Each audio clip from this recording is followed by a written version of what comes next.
رشید مجھ پر ہمیشہ ظلم کرتا تھا، اچھا خاصا پیسہ ہونے کے باوجود اچھی روٹی نہیں کھلاتا تھا، روز مارتا تھا، کبھی کہتا اولاد پیدا کرو، میں اسے اکتا گئی تھی۔ پھر اس کا بھائی شہر سے آیا، میں نے اسے اپنی زلفوں کا اسیر بنا لیا۔ جیل کی سیاہ ظالم سلاخوں میں سے اسے اپنا دم گھٹنا محسوس ہو رہا تھا، اپنوں سے جدائی کا غم نہ قابل برداشت تھا۔ وہ دن رات پچھتاوے کے آنسو بہاتی مگر بے سود۔ گزرتا وقت کبھی اس کے ہاتھ نہ آ سکتا تھا، بلکہ یہ پردہ سکرین کی مانند اس کے سامنے تمام مناظر چلنے لگتے۔ کوئی بھی عورت اسے تانا دیتی تو یوں ہی کہتی، کیسی سیاہ عورت ہو، ذرا حیا نہ آئی۔ وہ روتی چیختی بلکتی رہتی، مگر جیل کی یہ سلاخیں اس کی دردناک زندگی اور موت کی جگہ بن چکی تھیں۔ وہ اپنے باپ کی اکلوتی بیٹی تھی۔ ماں باپ بہت ہی غریب تھے، باپ مزدوری کر کے جو بھی کماتا اس سے 2 وقت کی روکھی سوکھی کھا لی جاتی۔ اس کا چچا زاد رشید تو شروع سے ہی اس پر مرتا تھا، مگر وہ اسے گھاس نہ ڈالتی تھی۔ اسے شروع ہی سے امیر زادوں کی بیوی بننے کا شوق تھا۔ روٹی کو وہ ترس چکی تھی، جوان ہوئی تو ارمان بھی جوبن پر آ گئے۔ گلی کے کئی لڑکے اس پر مرتے تھے، بے حد حسین تھی، اس لیے غرور بھی کرتی تھی۔ جلد ہی اس نے ایک آدھ لڑکے سے بات کرنے کے بعد کھانے منگوانے شروع کر دیے۔ وہ اپنی عزت کی حدود کو جانتی تھی، مگر اس کا مقصد صرف باہر کی دنیا گھومنا اور کھلا کھانا پینا تھا۔ باپ کو اس کے حالات کا علم ہوا تو اس نے زبردستی چچا زاد رشید سے نکاح پڑھوا دیا۔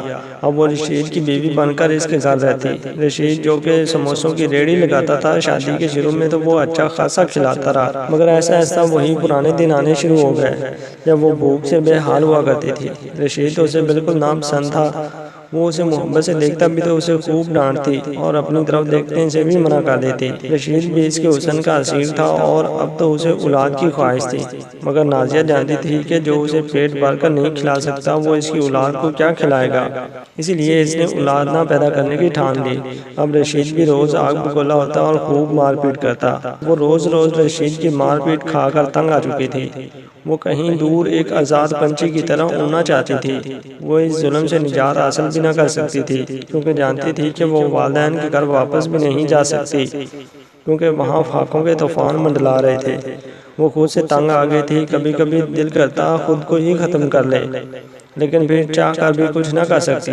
رشید کا چھوٹا بھائی یعنی اس کا دیور بشیر، جو شہر کی فیکٹری میں کام کرتا تھا، اکثر ان کے گھر آتا اور شہر کی بڑی بڑی باتیں کرتا، تو نازیہ کا بھی دل چاہتا کہ وہ بھی شہر جائے، اس کے پاس ڈھیروں پیسے ہوں اور پھر وہ ملکہ بن کے راج کرے۔ وہ جانتی تھی رشید کے پاس بھی اپنا گھر ہے، سونا موجود ہے اور بہت ساری رقم جمع کر چکا ہے، مگر پھر بھی وہ ان سب تک رسائی حاصل نہ کر سکتی تھی، اس لیے رشید کے چھوٹے بھائی کو ہی زلفوں کا اسیر بنانے کی کوشش کی۔ جلدی وہ اس کھیل میں کامیاب ہو گئی۔ رشید کی ریڑھی پر کام کرنے والا ملازم افضل بھی اس کے حسن کا دیوانہ تھا۔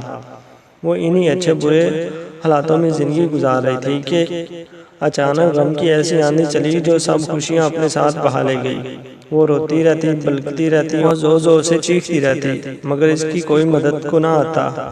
اس بھیانک رات میں نقاب پوش ڈاکوؤں نے زبردستی گھر میں گھس کر فائرنگ کی۔ فائر رشید کے سینے میں لگا اور وہ وہیں گر کر فنا ہو گیا۔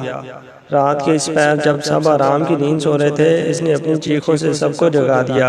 اس کی دردناک چیخوں سے ہر کوئی غم میں مبتلا ہوتا نظر آیا۔ کار، زیور اور باقی پیسے اس کی یاد میں روتی رہتی۔ پھر جلدی شہر چھوڑ کر کہیں دور جا بسی، شاید اپنے خوابوں کے شہر، جہاں اسے کوئی روک ٹوک نہ تھی، جہاں وہ اپنی مرضی سے زندگی گزار سکتی تھی، جہاں وہ اپنی مرضی سے اپنے محبوب کی سرگوشی میں جی سکتی تھی۔ لیکن کبھی کبھی چیخ اٹھتی۔ روز رات کو سوتے ہوئے اس کا ضمیر اسے بے چین ہو کر جھنجھوڑتا، مگر پھر وہ خیالات کو جھٹک کر سو جاتی۔ شہر میں آ کر اس نے محبوب کو بھی چھوڑ دیا اور اب وہ نئے کاموں میں ملوث ہو گئی۔ شراب نوشی، حسین راتیں اس کی زندگی کا محفل بن چکی تھیں۔ وہ ان کالے دھندوں میں روز منہ کالا کرتی اور پھر تھک آ کر سو جاتی، مگر معاشرے کے سامنے وہ ایک ایسی شریف عورت تھی جس کا سہاگ ظالم دیور نے ہی اجاڑ دیا، جو بیچاری شوہر ہی کے غم میں جگہ جگہ دھکے کھاتی رہی اور پھر بالآخر بڑے شہر جا کر رہائش اختیار کر لی، جہاں فیکٹریوں میں کام کر کے 2 وقت کی کھا لیتی، مگر حقیقت تو اس کے برعکس تھی۔ وہ اپنی زندگی میں کھل کر جینا چاہتی تھی۔ وہ سب اقدار، روایات اور اصولوں کو بھول کر باغی ہو چکی تھی۔ بڑے سے بڑے جرم بھی اس کے لیے معمولی ہو گئے۔ کبھی کبھی گاؤں چکر لگاتی تو وہی معصوم نازیہ بن کے جاتی، جس کا سب کچھ ایک بھیانک رات میں لٹ گیا تھا۔ پولیس نے اس کے دیور بشیر پر بہت تشدد کیا، پھر بالآخر وہ اسی نتیجے پر پہنچے کہ وہ قاتل نہیں۔ بس اسی دن کے بعد انہوں نے اپنی تفتیش شروع کر دی اور پھر بالآخر وہ اصلی قاتل ان کی گرفت میں آ ہی گیا۔ اڑیاں کپڑوں میں ملبوس مشہور کلب میں ناچتی گاتی نازیہ کو گرفتار کر لیا گیا۔ اسے اپنی گرفتاری پر شدید غم و غصہ تھا۔ وہ جانتی تھی کہ اس کا یہ راز بھی کوئی نہ جان پائے گا، مگر پھر اس کی گرفتاری نے ثابت کر دیا کہ پولیس آخر پولیس ہے۔ لیڈی انسپکٹر نے اسے خوب پیٹا اور بار بار اس کے جرم کی داستان پوچھتی رہی، مگر نازیہ تھی کہ برونی صورت بنا کر یہی کہتی کہ کچھ نہیں کیا۔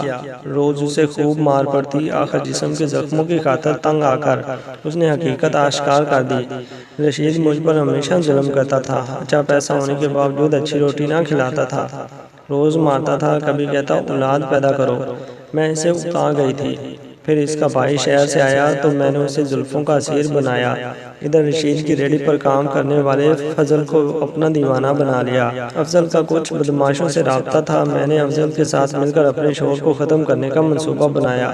میں جانتی تھی کہ میرا دیور شراب کا عادی ہے، اکثر شراب پی کر ہمارے گھر آ جاتا۔ اس روز بھی اس نے خوب پی، پھر میں نے اسے نیند کی گولیاں کھلا دی اور اپنے منصوبے کو پورا کرنے کو تیار ہو گئی۔ افضل نے چہرے کو نقاب سے ڈھکا، اس کے ساتھ 2 اور لوگ تھے۔ وہ گھر میں داخل ہوئے تو میں نے اچانک شور مچایا۔